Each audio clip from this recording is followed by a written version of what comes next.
Hello neighbors, it's Brad here at eTrailer, and today we're taking a look at installing the eTrailer trailer hitch receiver on a 2023 Honda Passport. Now this is what your hitch is going to look like when it's installed, and the great part is it's a hidden cross tube, meaning the only thing that you're going to see hanging out from the vehicle is going to be the receiver opening, so you get all of the function of the hitch, but the form of having it hidden. So you get a nice clean look, and also the matte black powder coat finish on the eTrailer hitch I really like. It looks a little bit more subtle, and it holds up to chips and scratches long term. Now, being a 2" by 2" means that you're going to have tons of options when it comes to accessories. This is kind of the standard size for a lot of different bike racks, cargo carriers, as well as ball mounts. But all of those accessories are going to stay in place with a 5/8 pin and clip. Now, this is not included with the hitch. A lot of times your accessories will come with one. That's something to look for when choosing those accessories. But if you wanted to pick up a locking version, we have plenty of options available here at eTrailer. And that's really nice because when you have your accessories loaded up, if you plan on keeping them on your vehicle, you can lock it in place and know that no one's going to walk away with it in their hands. And we do have a rolled style safety chain loop here, which is going to be super easy to hook up our safety chains from a trailer, whether it be a standard S hook or even a larger clevis style is going to work really well here. Now, speaking of towing, the Passport has some pretty serious ratings. You have a 5,000 pound gross trailer weight rating, which is going to be the weight of the trailer plus the accessories loaded up.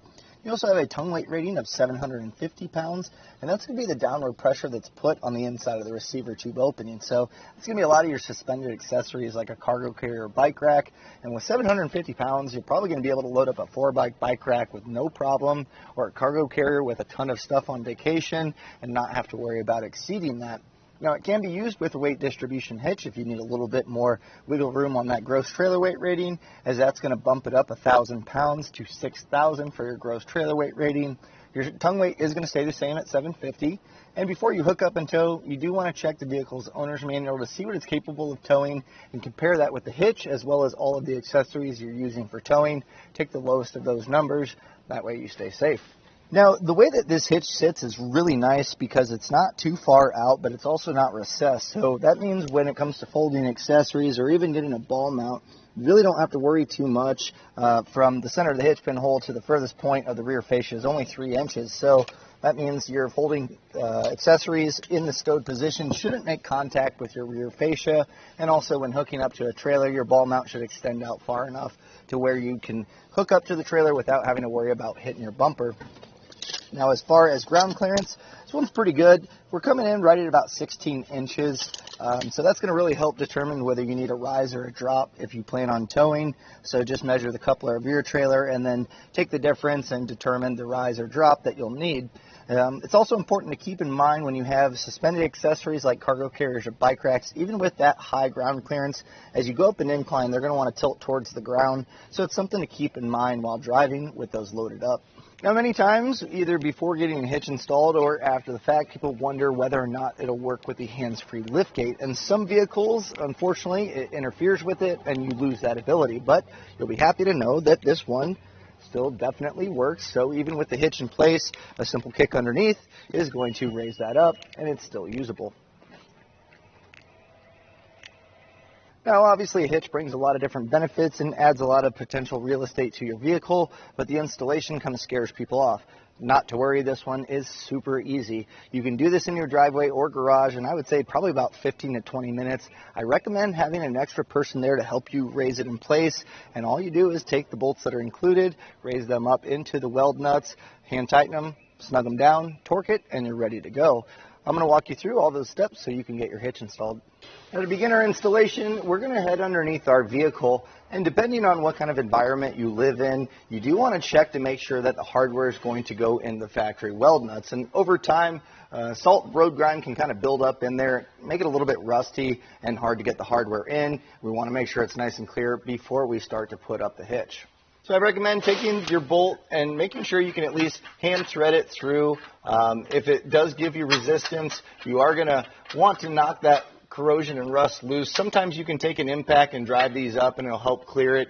But if it gets a little bit more serious, you may want to take a little bit of penetrating oil or a rust inhibitor, and that way you can kind of let that soak and knock it loose using a tube brush.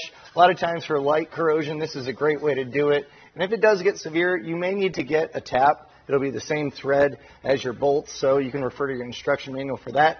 But if they all thread in nice and, fairly easy without any resistance, you're in luck. Now, with an extra set of hands, we're going to raise our hitch up, but you're going to want to have your hardware set up. There's a conical tooth washer. You're going to want to slide these on the hardware with the teeth facing towards the hitch. So get this ready, and when we raise it up, we're going to just get one hand threaded on each side, and that way it'll support the hitch, making it easier to get the rest of the hardware in.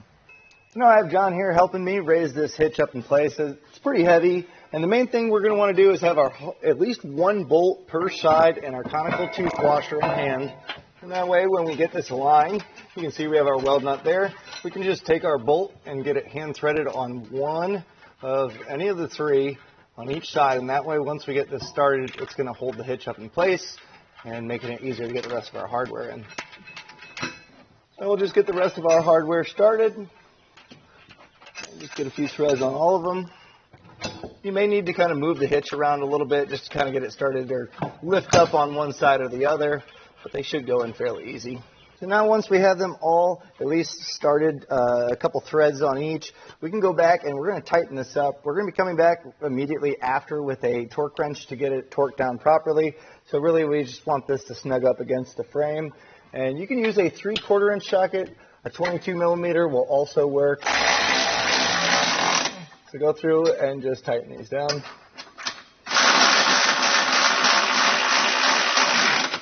So now at this point, we're going to come back with our torque wrench, and the torque settings are going to be found in the instruction manual.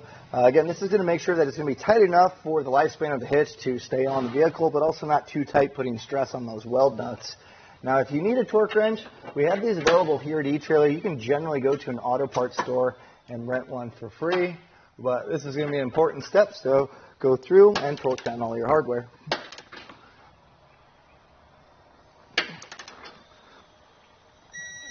Now with all of our hardware tightened and torqued to spec, all that's left to do is load up our accessories and hit the road. And that was a look and installation of the eTrailer trailer hitch receiver on a 2023 Honda Passport.